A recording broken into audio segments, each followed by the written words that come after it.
Hello and welcome to Out the Gate. This is where you'll get the weekend's best racing intel in 30 minutes or less, possibly a little bit more this week because we are getting towards the end of Melbourne Cup week. Running on fumes, Gilbert Gardiner. How are we? Yeah, good. Look, we've just gone through the Premiership quarter. We've done three-quarter time of Melbourne Cup Carnival, and we're ready for action. The final quarter, Champions Day. It's a great day's racing. It's becoming such a great day actually for the Carnival. It's also good for us. The build-up Derby Day, Cup Day is massive. Yep. You have a little release of expectations and exhaustion on Oaks Day, and then you can pick up again for Saturday. So it's it's great. It's been a great carnival. The changes that they've made after a couple of years of tinkering with it, they've nailed it with this Champions Day concept as well. Maybe it'll be interesting to see what the field of the CF4 is next week as well. Yep. See if that's taken away from the mile or the sprint. So that'll be interesting to see with that placement. But for what we've got, I think these fields and these champions races on the weekend are fantastic. Yeah, no doubt. Look, it would be nice if we could collaborate a little bit better. Yep. And now I'm talking about our friends up north in Sydney and here. And if we could somehow smoke a peace pipe and say, you know what, let's just try and work this out, because the sprint especially, the Russell Balding has probably impacted. Like I'd love to see Jimmy Star. Yep. Against Giga Kick and all them down the straight at Flemington. To be fair, I think Jimmy's a better circle horse anyway. Yeah. So I'm not sure he's a straight specialist or a straight horse by any stretch of the imagination. But it'd just be nice, a couple of those horses that potentially ran last week for extra prize money. Yeah. If they were at Flemington down the straight. But look, apart from that, I think overall, we've got some good, proper quality, top quality horses in each of the three champions races.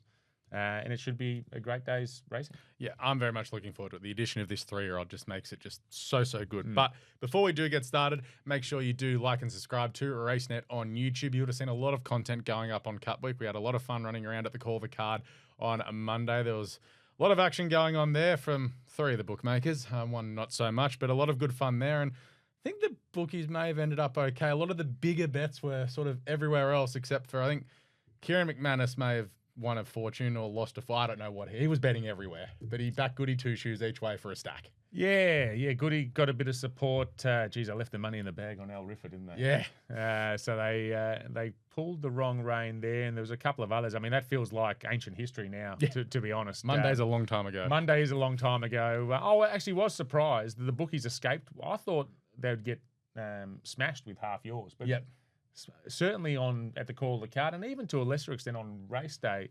It paid about $9 in the end, didn't it, half yours? So I was surprised that they didn't get more support. I mean, they absolutely belted Presage Nocturne, the French horse, in the Cup.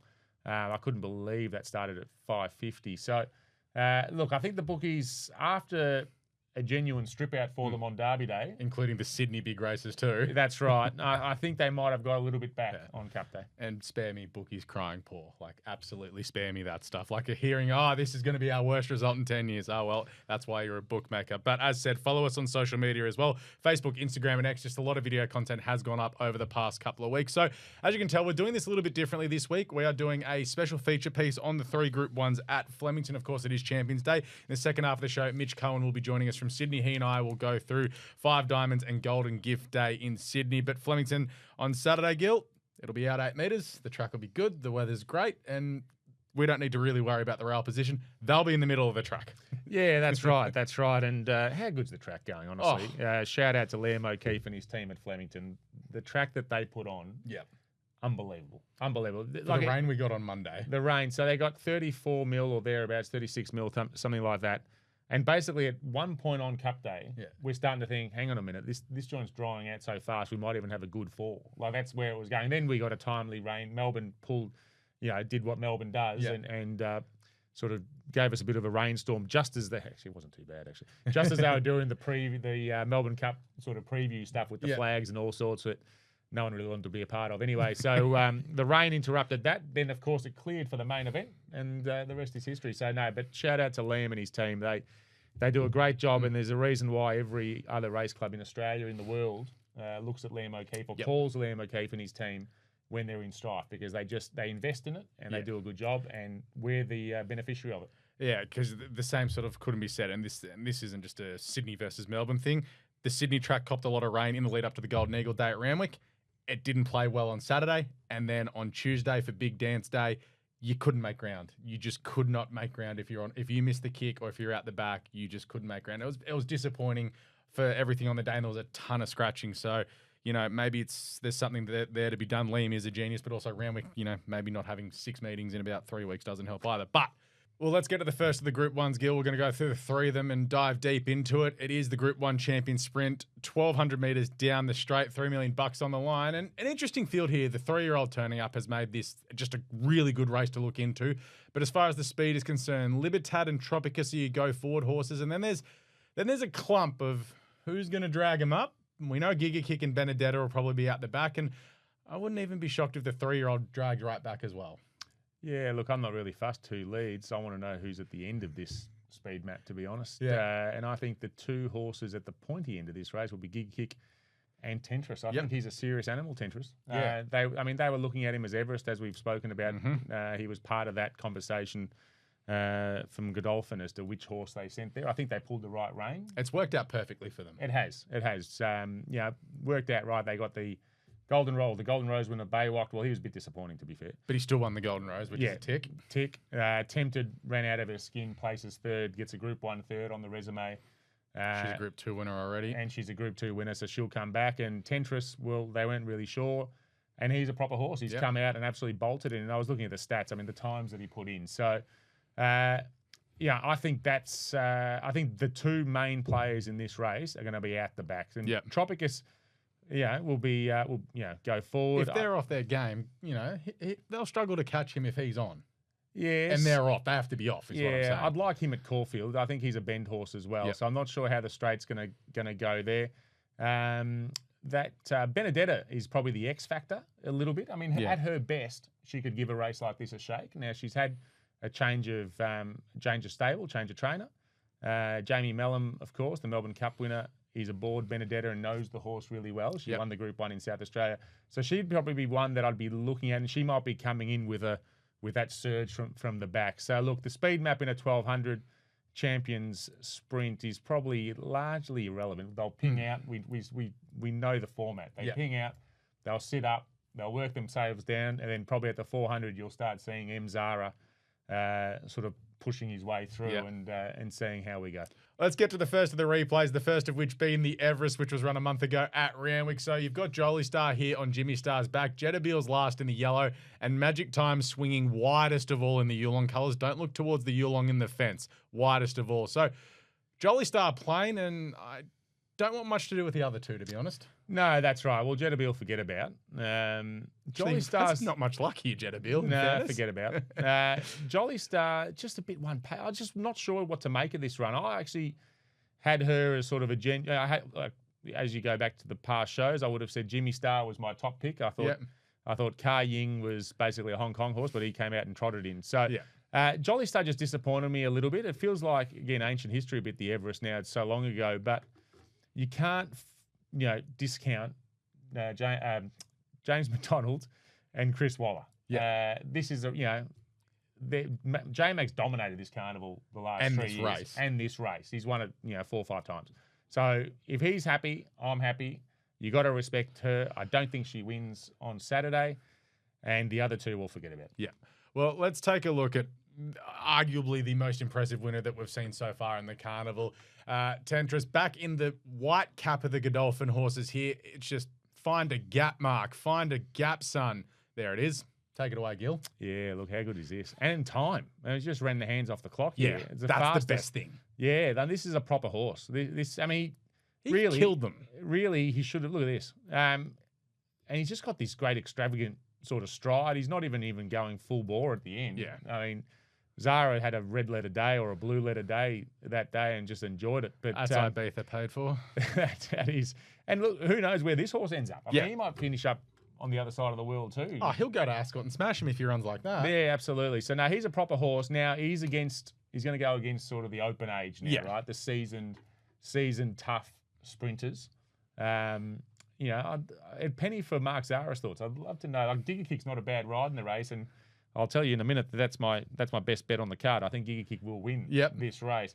I just wonder if Zara, not that he would ever get to the weight for for Tentris, which is what's the weight? 53.5. Yeah, no, poor old Mark wouldn't be able to. But yeah, they're the two horses I think will be fighting at the finish. They'll be at the back together. The only way to win on Tentris, as we saw in that race, is doing that sort of little weaving run through. You can't get there too soon. And I think Giga Kick, I think he's just got the big engine. He's just the big brute of the thing. He's an Everest winner. He's back. We saw how dominant he was. And the important thing is the fresh horse on the scene, similar to what the Freedmans did here with Tentris. They went into the Coolmore as a fresh horse on the scene and bolted him. Yep. And Clayton Douglas has essentially done the same thing with Giga Kick. Didn't get an Everest slot. I'm sure if they'd been offered one, he would have taken it. Yep. Didn't get it. Thought, you know what? Let's focus on this race. He wasn't beaten far in this race last year. After having might have hit it third or fourth up. And that's what you find sometimes with this race meeting. It's sort of the extra grand final. Yeah. Because all of these horses have had their grand finals a fortnight, week, 3 weeks previous. Well, he'd run so well in the Everest that he came off his Everest run when running into Sunshine in Paris, who won the race. That's right. That's right. So now this year we've pivoted a little bit and basically focused, put a big circle around this race and worked backwards. Fresh horse on the scene, I think he just wins. So he's your best bet in the race here, because I was also going to quickly mention that Calibus was really good last week, backs up as well. Smart to back up because this isn't the best of races and it's worth $3 million. And he won very cozily last week, running decent time. But on the day, Tentris, I think it was what he ran, 109.2. Tentris ran 5 lengths quicker. Yeah. I think that sums it up. So best bet. Best bet, Giga Kick. All right, that's pretty simple. Let's get to the Champions Mile. This is going to be a bit... We know what's going to happen here. We saw it last week. Pride of Jenny is just going to be handlebars down if we get a bone-rattling track like last week and if she can back it up, because I think that's going to be the important thing. I know she did it 2 years ago, but she was great first up. She was poor second up, and my God, was she amazing last weekend. She's going to lead. You think Treasure of the Moment, Pericles, and Brightside all roll forward, and then out the back, sort of Steffi Magnetic may try to hold a spot.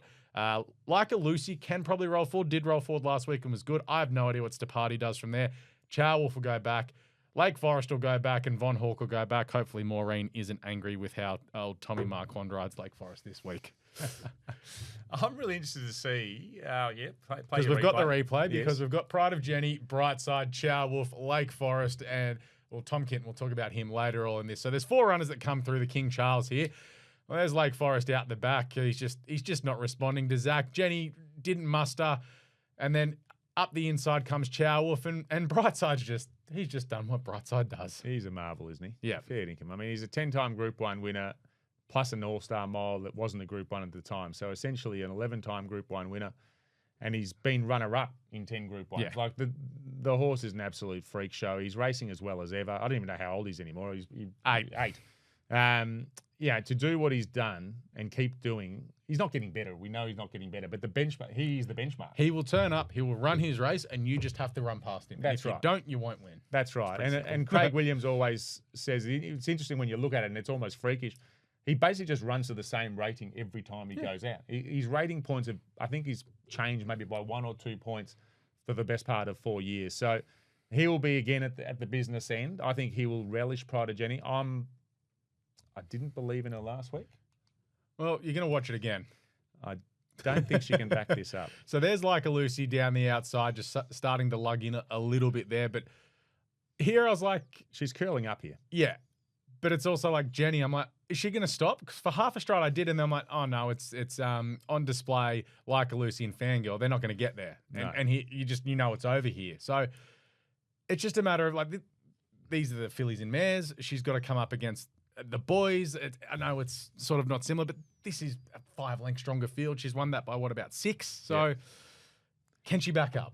That's the question. Oh, she can back up. She can run a decent race. I mean, as we've known probably in the last 12 months, it's either, what's the old saying? Chocolates or boiled lollies with her, isn't it? She either wins the race or she'll drop out the back and she'll be gone to 200. I don't think she'll be gone to 200 in this race coming up on Saturday. I don't think she's going to be able to win it, though. I just think a couple of the others that we sort of touched on, a Brightside, I think he's going too well. They'll be less inclined to let her roll out, because going into that, like many, I was like, she'll roll along and she'll curl up at the 300-metre mark. Yes, no, and that might be exactly what happens. Now, the interesting one out of this race that I'm interested to see how it goes, because I think she'll get the perfect shape is Treasure of the Moment. I was just thinking that from barrier 3, she surely sits third.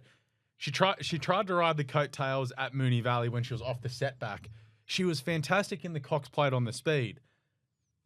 For me, betting in this race, she's the one I want to be with. She's had the Cox Plate run, which was they didn't run the socks off the clock there, but she's had the 2,000 meter run, and she's ridden the Jenny pace when she was rocking and rolling. Yeah, that's exactly right. And Frosty has beaten her when Jenny's been at her best when it was on Amelia's Jewel. Yes, that's right. That's going back a long time. It's the only time when Jenny was going that well you could run past her. Yes, that's right. That was grand final eve too, if memory serves, a few years ago. But the only question mark, and I have tipped Brightside if it's not obvious. I have tipped Brightside. The only question mark I'd have with Treasure at the moment is what I touched on a second ago, is about the multiple grand finals. Yep. Now, yes, the spring hasn't gone to plan. You'll be reading about that over the next couple of days. I had a chat to Matt Laurie. I mean, after the Memsey, Matt Laurie's thinking, how good's... I'm going to win everything. I'm going to win everything. And he could have. And then, unfortunately, she had that colic setback. And he still picked up, $700,000 on the way through with her. Yeah, that's right. So, she's a proper mare, and she's going to only be better again next year. She was a victim of circumstance. She had the colic, 2 slowly run races. She tried her guts out chasing prior to Jenny, as you touched on. Then she had a bit of that flat run where she should have beaten Globe, let's be honest. And Buckaroo, she should have beaten both of those, but she was entitled to a flat run. And then, at the 100-metre mark in a Cox Plate, she's just about the winner. Yep. I mean, that's how good a horse. And, it's taken, the reigning Australian Horse of the Year and dual Cox Plate winner to run her down. And Buckaroo, again, a seasoned war horse. Put a line through Chow Wolf. He can go back up to Sydney. Have no interest in him. He had his birthday last start in the King Charles, so he can't win or he can contend, but he can't win. I'm interested to see who's going to drag them. Who's going to drag them up to Jenny? That's my concern. Could Aussie Tom have Maureen ring in the ears? Like, you need to ride the socks off this thing and really get into him. Could that be the way? But he might be suspect at a strong mile. Yeah. Look, that's the query, and I know that Craig Williams is not going to want Jenny to go off too much. Yeah. But he also, the good thing with Brightside, and because he's just so genuine, so consistent, you just know that he just has to be within eyeshot. Yeah. But he doesn't have to be too far back. We know what Willow's going to do. He's going to ride Brightside to maximise Brightside's chances, knowing what Jenny's going to do. He's not going to care if the others don't drag him up or he has to drag them up. He's going to put Brightside where he feels is the best spot. Yeah, but he wouldn't mind a bunny. He wouldn't mind one just to help him sort of get up there and then be within 3 lengths. If he's within 3 lengths of Jenny on the turn, it's over. He wins. So it's simple. He's in three lengths within her, and he wins. He wins. He'll run it down in the straight because he's just a fighter. He's a street dog. He will. If he's just got to be within touch, and if something can pull him into that point, it's all over. Yeah. All right, let's get to the Champion Stakes. 2,000 metres here. This is an interesting race. We've got 11 going around here. Obviously, Visa Stina lines up after winning the Cox Plate. It's an interesting speed map because light infantryman after going forward and the Cox Plate has to go forward. You think Golden Path will as well. If Zimbardo turns up, we're thinking he runs today, he'll go forward. Alan Kerr has to roll forward. It's the best he's run in about 15 years when he rolled forward the other day. Pier and Attrition could be right there. Attrition was good in the Cox Plate. Kovalika and Point King go back. Benagil probably goes back. And old Tom and Via, they've got a couple 100 metres to make up their minds. They're drawn a bit sticky. You reckon J-Mac would have loved to have drawn, 5 or 6 on Via, and Tom will probably just try and get on her back. Yeah, I couldn't have said it any better myself. I haven't got much more to add there. You know me and my speed maps, how indifferent I am about them. But no, you're right. I think light infantry will do. I mean, good on light infantry. I reckon this is the car. Well, here it is. This is the practice run. He tried to win, or tried to do as best as he could in the Cox Plate. There's Attrition on his back. Got a bit tired. Attrition ran super. He's in great form, Attrition. Yeah. It's just a good horse. Good horse, good solid. I must admit, I didn't think he was this good a horse. Yeah. I think what he did in the Cox Plate, he's run a bottler here. And Via is interesting. The word is she's yet to peak. If she peaks, she should be $1.15. Yeah.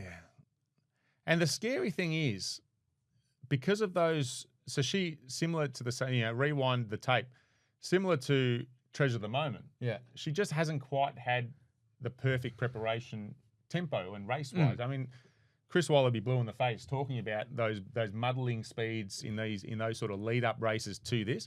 And basically here it was just her pure class. Yep. Class, quality, and another brilliant ride from J-Mac. I mean, Clinton Payne, our colleague up in Sydney, made a note. Like, go back and watch the Melbourne Cup, and he's right on Oh, Maidan. insane. How he got that thing on the rail is extraordinary. From barrier 2 to forward of midfield on the rail. If it stayed, it would have won the race. Yeah. But and that's why he's the world's best jockey. Yeah. Because and you look at his 4 Cox plates, every single time, doesn't matter what he draws, the horse is always essentially in the box seat you can straight away. say that about Autumn Glow last week. It drew a bit sticky, and he was like, "This track's playing weird. I'm just going forward because I'm on the best horse." Yeah. So, speaking to Chris Waller, I mean, exactly what you said. I mean, they haven't quite got her at her peak form, and maybe she's an older mare. She's 8 or 7.5, depending on 7.5 on which hemisphere you're from. I wonder if this run has just actually brought her on, because there was an interesting line from Mark Zara, losing my days now. I think it was last Monday. You told me on Monday. Well, I told you on Monday. So it must have been that morning down at Werribee. He went down to ride Al Riffa. And, of course, that was when they made the decision that Buckaroo would run in the Melbourne Cup. And we said, hey, he obviously rode Buckaroo. Yep. Did you think you could beat her? Blah, blah, blah. How's he going to go in the Melbourne Cup? And Zara made a very interesting point, which was why I put a line through Buckaroo in the Melbourne Cup, apart from being an afterthought. He said that every time he got close to Via, she found another level. And she could see Buckaroo, and he goes, if the race had gone another 200 metres, she beats me by half a length. Yep. So she wasn't stopping. Yes, it was a bit, squeaky bum time there on the finishing post, because we wanted Via to win the Cox Plate for all of our stories. The last Cox Plate at the Valley before its redevelopment. We know she's the best horse in Australia. Yeah. And if she comes out and runs to the best, you're right, she should be $1.15. The one last replay I'll look at is we'll go back to the King Charles again. Tom Kitten is the all blue Godolphin. He's winding up out the back here, just about to get past the Derby racing horse. Just see him. This is a horse that wants 2,000 metres looking at this run. He's a Group 1 winner over 2,000 metres. He ran third to Via Sistina in Dubai Honour in the autumn. He just runs well, Tom. When he gets it, it hasn't gone right this prep, but the last 2 starts it has. So maybe we can see Tom go full Tom on the weekend. That's spot on, and I feel like I'm sort of being quite repetitive here. You're right, because of the tempos and the styles of these races, things haven't gone to plan. I mean, poor old Godolphin, I guess they're really battling. They've had a horrible week. A horrible week they've had, but Anthony and Sam Friedman. I mean, Tom missed that run in the Memsie. He got played up in the barrier and sort of got scratched behind the barriers.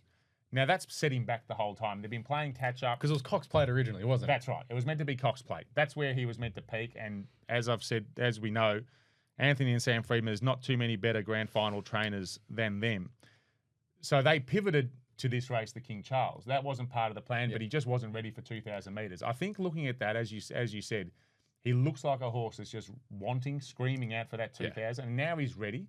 He's had a good test there. I mean, the horse, I think, to his inside, or maybe a couple to his inside, we touched on before, Angel Capital. I mean, that's going to trot in the CF4. So I think that form will frank itself in a couple of weeks' time at Caulfield. But Tom Kitten's the one that basically Via's too short for me at $1.70, even though it's $1.70. That's great. Probably a lot of multis will be anchored with Via. I'm just happy to have a little play around Tom Kitten. I just think he goes good at Flemington. He won an All-Star Mile at Flemington. 2,000 metres is exactly what he wants. And after he won that All-Star Mile, they were saying this is a proper weight for age 2,000 metre horse. Yep. And I think we might see that. Again, similar model to Giga Kick in the sprint. Fresh legs. Yeah, I like it. Each way value for Tom. So we've got your best, your next, and your value in the 3 Group 1s. Not like we planned it at all. But we do have to have a quaddie. So we've gone through the 3 Group 1s in this event, so which are race 6, 7, and 6, 7, 8. I'm losing my mind. It has been a very long week. 6, 7, 8, 9 are the quaddie legs. I'm just used to 10 races. Yes.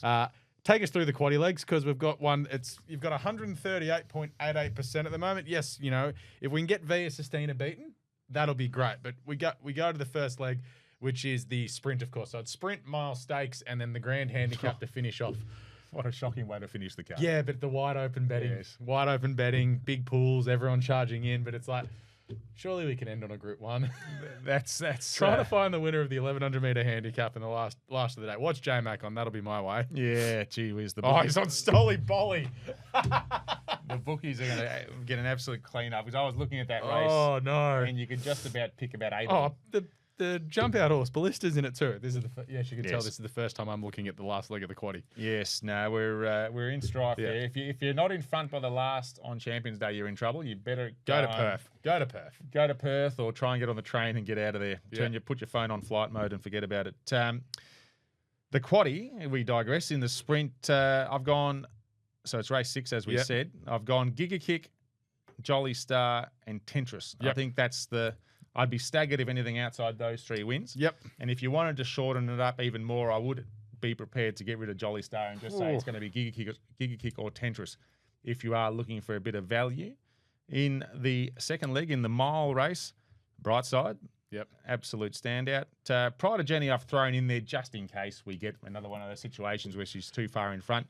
And Treasure the Moment. Again, if you want to shorten it up, I could get rid of the middle pin there, get rid of Prior to Jenny, and just go Brightside or Treasure the Moment. I think they're the 2 horses that'll win. You put a line through the rest of them. The Champion Stakes, pretty simple. Via Sistina, Tom Kitten. Yep. If she doesn't win, well... Yeah, you're getting paid. You're getting paid. But then he's got to win, doesn't he? Yeah. And it's not a bad field behind him, but I think he's a better horse than Light Infantry Man. Yep. I think he's a better horse than Pierre. Attrition, I think, Kovalika. I'm not worried about any of them. Benadjil's interesting. I thought she was really good first up. Yeah. Little bit, not plain, not disappointing. Stay a second up. Something. So maybe she just wants the 2,000 metres. Yeah. But, probably not, I can't see her beating Via Sistina, put it that way. So 1 and 10 in the third leg. And then just close your eyes and pick your lucky number, whatever your girlfriend's or fiance's birthday is. Just find any numbers that you like in the last. I've gone pretty safe. 3, 6, 10, and 11. Sweethearted was the one that if I was going to have a bet, just a straight-out bet without a quaddie, Sweethearted is the one in the last. So I think it's got a nice sort of way to finish the Melbourne Cup Carnival. Philip Stokes. It smells to me of a race that Philip would look at and go, you know what, I want to win the last race in the carnival. Yeah, him or Robbie Griffiths was something that he's thrown in as well, just to pop up at big odds with something that'll just storm down the middle of the track. But you've also got Stolly Bolly in there and Ballasty, obviously, who was the jump out horse that we talked about so much last week that went like a flying machine. And Grand Larceny for the Hawks and Benny Mellum, who's a pretty decent horse as well, sees first time down the straight. Actually, yes, his half brother. Yes. So that's Grand Larceny there, of course. Yeah. But there's a lot going on in the news at the moment, Gil. You've probably got RSI for the amount of typing that you're doing, and you're probably seeing sideways. But coming up to Saturday, towards the end of the carnival, obviously we had the great story this week with Jamie Carr, first female jockey to win the Cups double, and then obviously the McAvoys, the story about how they got the horse and everything. It is a great story for racing. Half Yours winning the Melbourne Cup, hand on heart, got it completely wrong, but great for racing and the romanticism around racing. Yeah, absolutely. Jamie Mellum put on an absolute clinic. Yeah, if you're going to get beaten, you're going to get beaten by that ride. Yeah, I like that, and that horse is a proper horse. I mean, we've said it ad nauseum in the lead up after that Caulfield Cup when I wasn't a believer. When he won I think it was the Caloundra Cup, and people have started to talk about Caulfield Cups, Melbourne Cups. I'm thinking, okay, just do you believe I backed a horse to beat him in a 78 at Rosehill in June? Gee whiz. Yeah. And Dylan Gibbons took off the 800 and just kept going, and it kept going, and my horse kept going backwards. Yeah. No, the progression is astounding. The progression has been astounding. I think, the comparisons have probably been made sort of along your incentivized. Is he that type of horse that's just popped out and just taken a little bit of time? They've been patient. Yeah. He just needs to tick the wait for age bracket to be incentivized because he wait for age his way through. Yeah, that's a fair point, and we might get to see that. Next year he's going to have a nice long break, come back sort of next winter, and Cox played into Melbourne Cup. Let's go for the double. And the interesting point that McAvoy's made the point, obviously in the blur that is Melbourne Cup Carnival, they made the point. Cox played next year. Oh yeah, that's great. Then you remember it's at Flemington. Oh, it is too. 2,000 metres, 2040 metres at Flemington. Does the chute go far enough back to go to 2040, or that's a problem for next year? Okay. But what I'm saying is that adds.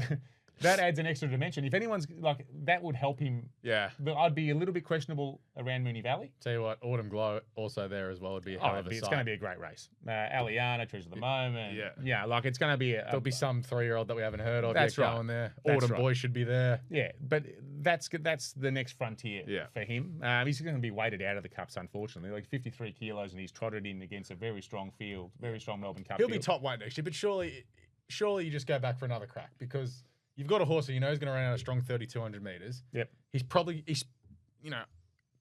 still hasn't hit his peak. No. And if you have a proper preparation where it's like, all right, Melbourne Cup, Cox Plate, Turnbull, 1,600 metre race, probably another 1,600 metre race. There's your progression. Like it looks ready made, and it's worth $10 million. Like if you run 6, you're still going to pick up about $500,000. Yeah, no, that's right. It'd be interesting to see what happens. I mean, look, we're spitballing way too far ahead, but he would be near top weight because when Cross Counter came back for the second time, he was near top weight after winning with 52. So yeah, he would be. And the way he won, I think, adds merit to it as well. But again, that's all in the past. We move on. But Jamie Mellum, yes, the McAvoys was a great story this week. Looking ahead to Saturday, to Champions Day, we'll try and focus in on the Freedmans. So our colleague Brad Waters spoken to Sam Freedman around Tentris, the new kid on the block, the excitement machine, and what he could be capable of, and the carnival.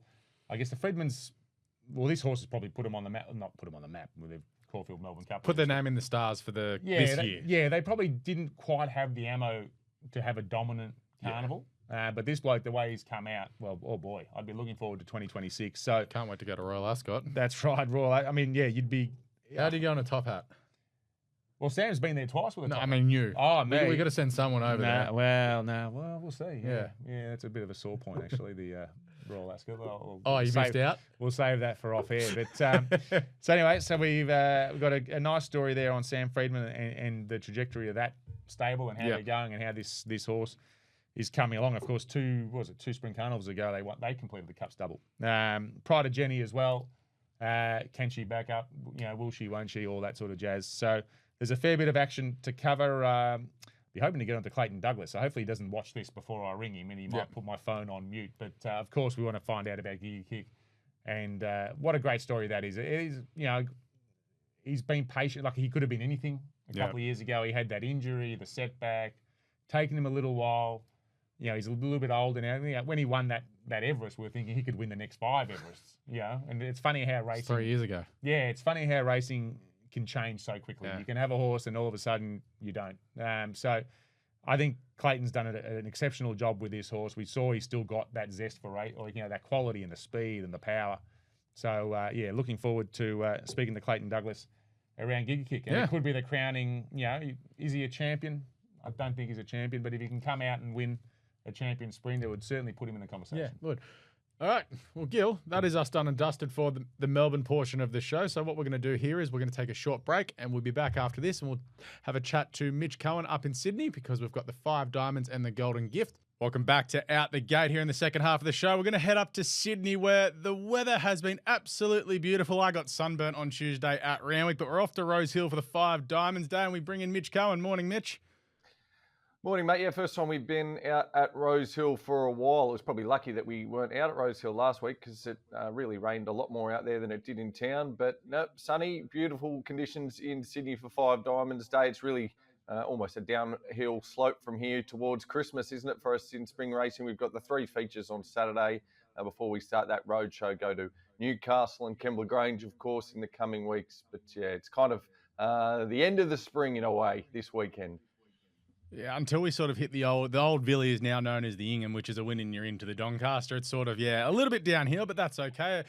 Some of the tracks do get a well-deserved rest. I just wanted to talk to you. Obviously, we did have the big meeting on Saturday, Golden Eagle at Randwick for the first time, then the quick backup to Tuesday. Unfortunate with the rain, but geez, I thought the track on both days wasn't too good. Yeah, it's the first time they've done it, isn't it? So whether it's a change in schedule in the future, it's the first time they've had those 3 straight meetings, plus the Tuesday meeting with the big dance with the move of that Golden Eagle. So I guess you could call it a test run, but I certainly think the track looked like it had plenty of racing over the past couple of weeks. So good to get to Rosehill, which has had a good break. Whether we sort of tweak the schedule so it's not the same, I dare say they wouldn't tweak the schedule, to be honest, because they've made it this sort of Everest Carnival at Randwick. But it'd just be a matter of how best that track is used. Maybe give it more of a break in the lead up to this. Well, not so much. Obviously, we're still going to have Epsom Day and things like that at the track. But is there ways around it that we could sort of give Randwick a bit more time if it's going to have these 4 meetings in a row? Yeah, Spring Champion Day at Rosehill may have a ring to it with the old 5 Diamonds lead up there. I'm sure everyone would absolutely love that. That is honestly me making a bit of a joke there. But yeah, as someone who owned a horse in race number 17 in about the 3rd day, as soon as my horse missed the kick, I walked down the stairs and was like, yep, I'm not running anywhere. So it was a bit of a disappointing day, but also I will say it was a great day. So for people who are knockers on this concept, it is a fantastic thing for battling owners like myself and a few others. Yeah, it might have hurt that we were beaten by Osipenko, who doesn't know where Canamble is, but that's fine. The concept works, and there was a lot of very happy people just to have a day out on Melbourne Cup Day, and the track was packed, which at the end of the day, I think that's all what we want in Sydney. Yeah, for sure. It was another big crowd there. I guess the race was brought in to complement the Melbourne Cup, not to trump it. So, look, the Cup's concept of the horses coming from far and wide, I think has worked in a way. I mean, you get a horse like Gringotts in the field who's a Group 1 winner. He's probably going to win that race every year. That's just the way it panned out. But he probably wasn't going to meant to be there if the spring had turned out the way they had originally planned for it to turn out and him to feature in races like the King Charles. But $3 million race just on the track itself. I mean, I think by and large, the Randwick track played pretty good throughout the carnival. As we said, it is just the first year they've done it with all this racing there. So fingers crossed, a few lessons learned there, and we'll be back again next year. Yeah, we will, and hopefully my horse is going to run in a qualifying race next Friday, so I might be back in 12 months' time. But let's get to the bets on the weekend. That's what we're here for. We're going to have to wait all day. We're going to have to wait till after the 6 o'clock news kicks off for your best bet of the day. We'll touch on the feature, the 5 Diamonds, after this. You're making us wait all day, and we've got Joey Maria on from Gate 1 with Frosty Girl. Yeah, race 10, number 9, Frosty Girl, a 4-year-old unbeaten mare trained by Chris Waller. Sound familiar? Well, she's probably not on the same level as Autumn Glow, but I think she's a very, very progressive filly. Chris has really taken his time with this. She only really featured during the winter time there, and it just gave a couple of runs there, which she won both. She returned the other day at the midweeks. It was a small field the other day, but she was dominant in that field. She sort of just was there, poised to pounce when they hit the go button. She was just too good for them. I thought her best work was through the line. Now, Pictor, I believe, came out of that race and ran really well at Flemington. I think it was yesterday, on Melbourne Cup Day, it should be said, in stakes grade. So the form in a way has been franked. She finished 4th in that race down at Flemington. But yeah, I think she's a really nice mare, progressive mare.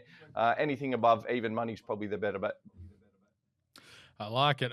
Feature race on the day is the 5 Diamonds, 1,800 metres here for the 5-year-olds. Set weights and penalties here. So the weight scale really does help out a lot of horses here, especially Transatlantic, obviously, was so good winning the Toorak 2 starts ago. He's then since won the lead up, but you're not going with him because I suppose barrier 14 and 59 kegs, you're looking elsewhere. Yeah, not so much the barrier for him. He's a horse that goes forward anyway. I think he's probably going to be just positive out of the barriers, isn't he? Tommy Berry here. So not too concerned about the barrier. I think the bigger question mark with him would have to be the 1,800 metres, and you've got to take 270. Now, a horse that we know will get the 1,800 metres is Militarised, and I think he just comes out of the right form races. He's been beaten his last 2 starts by his stablemate Lindemann. He did finish 5th 2 starts ago, but last start he was doing his best work through the line. We know how good Lindemann's been up throughout this Sydney Spring Carnival. He's really beaten all before him his last couple of starts and in dominant fashion. But I thought Militarised was just nice poking through late. Now, this is a much easier race. There's no Lindemann's in this race. So I think it's probably the right day to strike. And if he can't win on Saturday, Militarised will run very close. He's sort of, he could be wearing a little bit thin, and his best days are probably behind him, but I still think he's still up to a decent standard. Yeah, I think the owners might be more flat that they had to geld him rather than, him coming back to the racetrack. They were counting on tens of millions, not on tens of thousands. Of course, he was a bloody good 3-year-old. But your next best, I like this. This is a horse I've been waiting to turn up and get over a bit of distance. He won his last start, second up over the mile, but I think getting to a bigger track at Rosehill suits him. And he's a horse who I reckon can win some lower level group races over sort of 2,000 metres plus in the future. Yeah, he looks sort of that provincial sort of cups horse, doesn't he? But maybe he'll even be a better horse than that. I know John O'Shea and Tom Charlton were hoping he could get to derbies during his 3-year-old preparation. He didn't exactly get there, but that's the opinion of the staying talent they think he has now. He put a terrific win on the board last start there at Warwick Farm. I just thought the first up run there at Warwick Farm, he just jumped straight to the mile. He probably just needed it. They stuck at the mile there for the second up run. He went straight to the front and was just so impressive there at Warwick Farm. So, look, this looks like a natural step for him into Saturday grade now. I think they'll probably be positive from the draw again. Zach Lloyd knows him well. The step up to 1,800 metres should really suit him here. I think he's a clear top pick in this race. The only real danger that I can see is Brave Call. He's coming off that Eagle Farm run, though, where he was just, he looked like it took him forever to get warm. But once he did, he really hit the line. So if he can get going sooner, he's probably the danger. But I think first feels the Greb's probably got the class edge here. Yeah, Brave Call coming out of a Class 3 set weights race last start. It's a little bit of a step up. I know it's a benchmark 78, but Class 3 set weights to a 78 on a Saturday in Sydney, a little bit of a step up, but I do like Hurstfield's Greb. I think he's a nice horse. But also get to it, your value play early on in the day, and I just love this as the name of a horse. It's just simple, it's efficient. Whoever named it as the owners, I want to buy them a beer. It's good. Yeah, I think there was a reasoning for the name, but I can't remember because I remember speaking to Chris Lees about it a while ago. But Damien, real strong name. It says there's some good ones out there. I remember there was a horse called Joel, and that's my brother's name. There was Ian and there was Tom in the provincials fast, here as well. I was keen to back it. So every now and then, because I thought if it wins, so I dare say a lot of people that have brothers or siblings or are called Damien will be backing this horse on Saturday. But look, he's a decent horse, I think. Chris Lees wanted to test him a few times in stakes grade during his 2-year-old preparation. He ran up in a stakes race at his last start there, where he finished 4 lengths off Autumn Boy. Now that's, I know he's finished 4 lengths off him, but that's reasonable form now. That's Group 1 form. Now, he's been gelded, which is going to be, the crucial gear change on Saturday, we'll say. And I think his most recent trial there, over 1,000 metres at Newcastle, was terrific. He really hit the line. He was, he was asked to do a bit by Andrew Gibbons, but I really like the way he accelerated when he asked for him, and he was doing his best through the line there. So I think in a pretty open race, I'm not saying he's any guarantee, but you are getting $9 to find out. I think he's a great value bet in that race where there's, there's form lines coming from everywhere. There's form lines coming from South Australia in this race. Yeah, it's very rare to see South Australian pop up in Sydney, that's for sure. But I don't mind that, Damien, in race number 4, Tyler Schiller. But let's get to the quaddie as well. We've had a bit of a kerfuffle here. There's been numbers getting thrown around here, there, and everywhere in the pre-production meeting. But the last 4 races, we do kick off in the Hot Danish Stakes, which is race number 7. Pretty keen here by the looks of it. Yeah, I am. I think, look, that was my bad on the numbers. That's what it's been a long carnival. Now I can't do basic maths, but look, I've gone first leg. We've gone 2, 3, and 9. Look, it's only a small field in this Hot Danish. I think the 2 mares up the top, Miss Rombini and Miraval Rose, can both run well, and I think Bohini is crying out for he's racing really well this preparation. So just the 3 there. Now the 5 Diamonds, I think this is probably the leg where we can hopefully find a bit of value. So Transatlantic, Bullet Point, the final runner for William Haggis this Spring Carnival in Sydney. The 7 Militarise, as I said, Rise at Dawn, and of course the 12 Lug on the backup from the big dance on Tuesday, where a couple of these horses are Vivier and Lug both in there after running so well among the placings in that big dance. Now, for the third leg, the race 9, I've gone 2, 5, and 6. I think we could go pretty short there. Weeping Woman set to run good first up, I think. And the final leg, I've stood out the 9. I did the same method last week with Jimmy Star, and we got off to a winning start. So I'm going to do the opposite this week. The final leg, I'm going to stand out the best bet on the program and hope it salutes for us. Well, I hope it works for you, because I stood out Polyglot in the last week. Yeah, that kind of sucked. That was a bad way to end Derby Day. Everyone won on Derby Day except for me because I relied on Polyglot to run top 3 or win. So it was a brutal end to the day at Randwick. Yeah, pulled up without issue at the time. I've got to touch base with stewards. It was James just said, look, he felt like something went amiss, and maybe he just like hit himself and that was what sort of what was the issue there. But he just said something didn't feel right at all, and he was quick to pull him out of the race. But the immediate veterinary report was sort of no issues found, but we know that can change in the days to follow. Often is the case that little things can pop up because it was too bad to be true, obviously.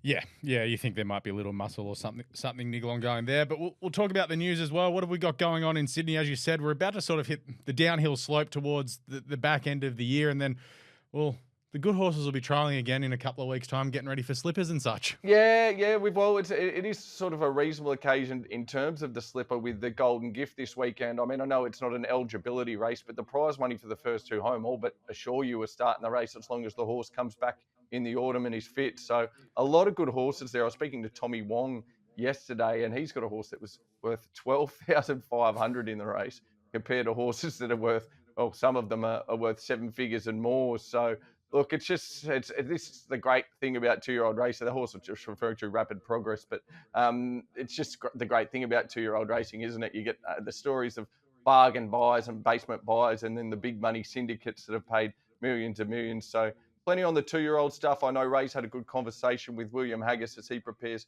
to saddle up Bullet Point this weekend. Of course, Lake Forest is down in Melbourne. So William has got a pretty big hand across the card. I also had a talk to Aaron Bain about that horse that's coming over from South Australia, Shady Thinker. So he's going to be over here for a couple of starts. I just want to dip the toe in the water. He's obviously got a nice little record, 3 wins in 4 starts, and just see how he measures up. And they just there was a couple of races over here. He'll run at Kembla Grange as well in a couple of weeks. So just dip the toe in the water, but certainly think he's a nice horse. So yeah, as I said, we're sort of winding down in terms of the weekend. It's probably more of a focus on the 3 Group 1s in Melbourne from that perspective, but the 5 Diamonds, the main event in Sydney.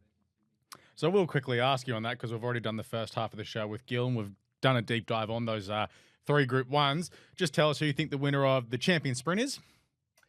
Champion Sprint, I've lent the way. I'm going the Everest form, so I've gone Jolie Star there. I think we know she goes well down the Flemington Straight. So, yeah, Jolie Star for me there. The Mile? The Mile, again, I'm going Sydney form and Everest Day form. Chow Wolf, he was back to his best there the other day. Look, I look forward to seeing him there at Flemington. He looks like the sort of horse that'll just love the big track there. So his first visit to Flemington, I think it won't be his last. So Chow Wolf there.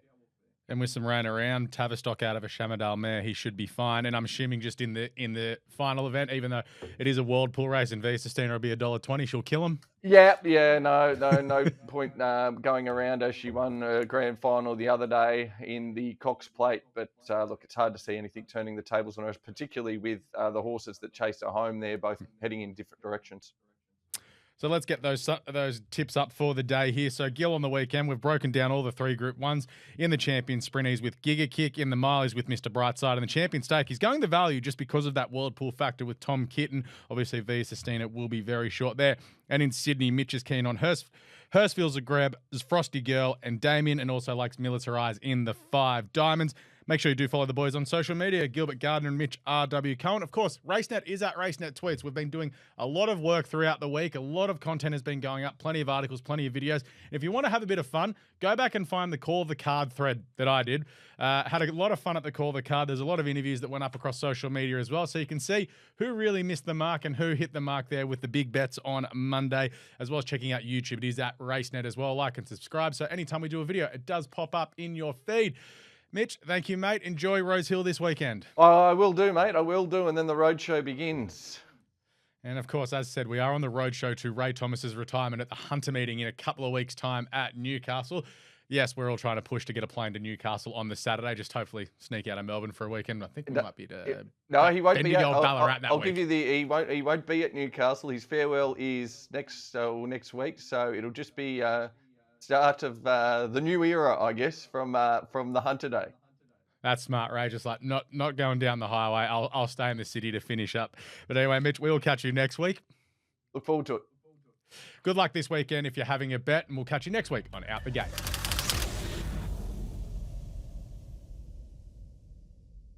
Chances are you're about to lose. For free and confidential support, call the number on the screen or visit the website.